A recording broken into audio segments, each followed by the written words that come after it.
বিসমিল্লাহ ভাই, আপনারা যারা লাচ্ছি পান নাই, লাচ্ছি না পেয়ে আমার দোকানে ফেরা চলে গেছেন, দেন আবার সেই লাচ্ছি কিন্তু নিয়ে এসেছি। কদিন কোম্পানি আইছিল, তাদের লাচ্ছি ছিল না, তার লাচ্ছি আমাকে দিতে পারে নাই। আপনাদেরকে আমি লাচ্ছি কি বানায় দিতে পারিনি।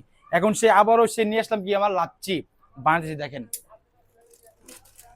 মনে রাখবেন রাকিব ভাইয়ের দোকানে লাচ্ছি কত, অনলি 30 টাকা। এখন কিন্তু দাম আরো বাড়াইতেছি। কিভাবে দাম বাড়াইতেছি এটা বলতেছি।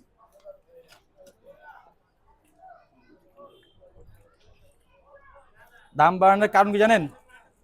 একটা ফুল দই আমি দিয়ে দিব। দই এখন আমি আর রাখবো না। এই যে,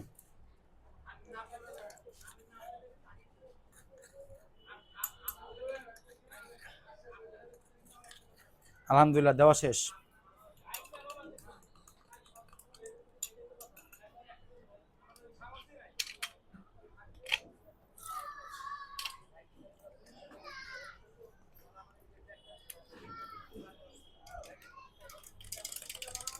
তো কাস্টমার বলছে রাকিব ভাই আমার ফুল একটা দিয়ে দিবেন, কত রাখবেন? আমি বলছি ভাই বেশি দিবেন না, আপনি গেলে আমার সীমিত লাভ দিবেন, অনলি 50 টাকা। ঠিক আছে? যে আপনি আসেন আমার দোকানে, আসবেন আরো কমে রাখবো, যান। এই যে ফুল একটা দই